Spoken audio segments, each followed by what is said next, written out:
Bonjour à tous. Bienvenue sur cette chaîne, si vous êtes nouveau, n'hésitez pas à vous abonner, c'est parti. Félix serait séduit par le PSG. Après le média espagnol Relevo, qui a lancé l'information en premier, le Parisien a confirmé un possible intérêt du PSG pour Joao Félix. Selon les informations du quotidien francilien, l'international portugais serait même séduit par l'idée de rejoindre le club de la capitale. Luis Campos aimerait le récupérer en prêt. Notre avis, pas certain que l'Atlético Madrid accepte l'idée d'un prêt. Mais le PSG semble bien décidé à tenter le coup pour Félix. Qui songerait à Kanté? On reste du côté de Paris. Si l'on en croit les informations de Bild, le PSG surveillerait de près le dossier N'Golo Kanté. Blessé et absent de la liste de Didier Deschamps pour la Coupe du Monde au Qatar, le milieu de terrain de Chelsea, en fin de contrat, intéresserait la direction parisienne. Notre avis, récupérer Kanté en fin de contrat, ce serait une sacrée affaire. Mais encore faut-il qu'il soit épargné par les blessures. Gerson, clap de fin. L'histoire est terminée entre l'OM et Gerson.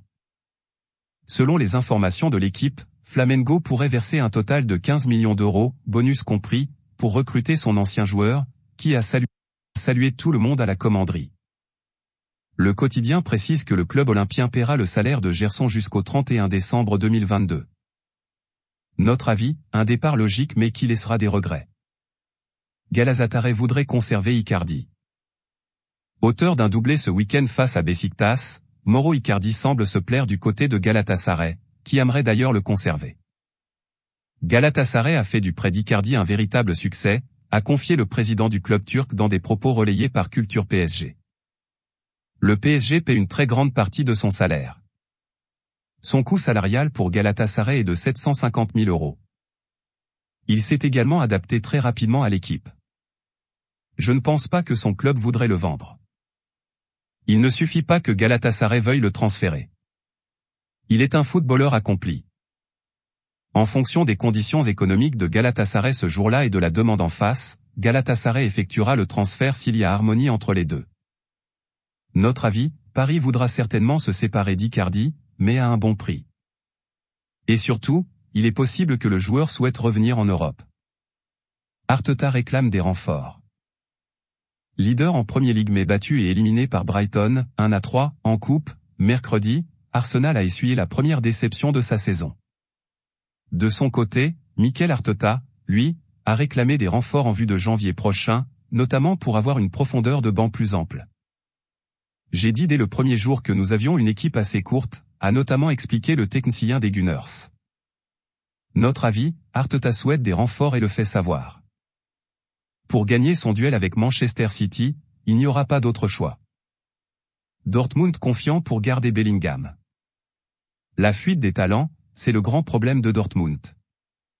Mais cette fois, le Borussia est déterminé à conserver son joyau Jude Bellingham, d'après le site 90 minutes.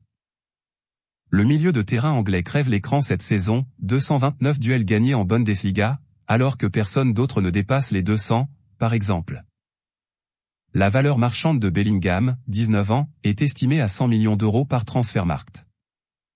Le Bayern Munich, le Real Madrid, Liverpool ou encore le Paris Saint-Germain suivraient de près le joueur sous contrat jusqu'en 2025, mais la tendance serait donc à ce qu'il reste, au moins, encore une saison dans la rue. Notre avis, Bellingham est brillant et les rumeurs à son sujet vont se multiplier. Le Borussia aura du mal à le retenir bien longtemps. Le Shakhtar demanderait plus de 60 M € pour Mudryk. Le feuilleton Mykhailo Mudryk promet d'animer le mercato d'hiver. Parfois surnommé le Neymar ukrainien, l'ailier du Shakhtar Donetsk, 21 ans, ne manque pas de prétendants. Arsenal est le plus sérieux du moment, à en croire le Daily Express, qui évoquait jeudi une proposition avoisinant les 60 millions d'euros. Ce vendredi, l'insider Fabrizio Romano assure que les Gunners n'ont pas encore formulé leur offre et que le Shakhtar attend plus que les sommes de 50 à 60 millions qui circulent dans les rumeurs. Mudryk, notamment auteur de 3 buts en Ligue des Champions cette saison, est sous contrat jusqu'en décembre 2026. Notre avis, Mykhailo Mudryk a un potentiel remarquable. Le Shakhtar Donetsk ne va pas se priver pour faire monter les enchères. Real Sociedad, marin jusqu'en 2027. La Real Sociedad a annoncé ce vendredi la prolongation d'un enfant du club. Le milieu de terrain Pablo Marin, 19 ans, 3 matchs en Liga et 2 en Europa League cette saison, est maintenant lié au club basque jusqu'en 2027. Notre avis, Marin ne restera peut-être pas jusqu'en 2027 à la Real Sociedad, qui s'assure au moins de ne pas le perdre sans y trouver son compte financièrement. Voilà, c'est pour tout aujourd'hui. Si vous avez aimé la vidéo, n'hésitez pas à la liker, partager et surtout vous abonner pour ne pas rater mes prochaines vidéos. Merci.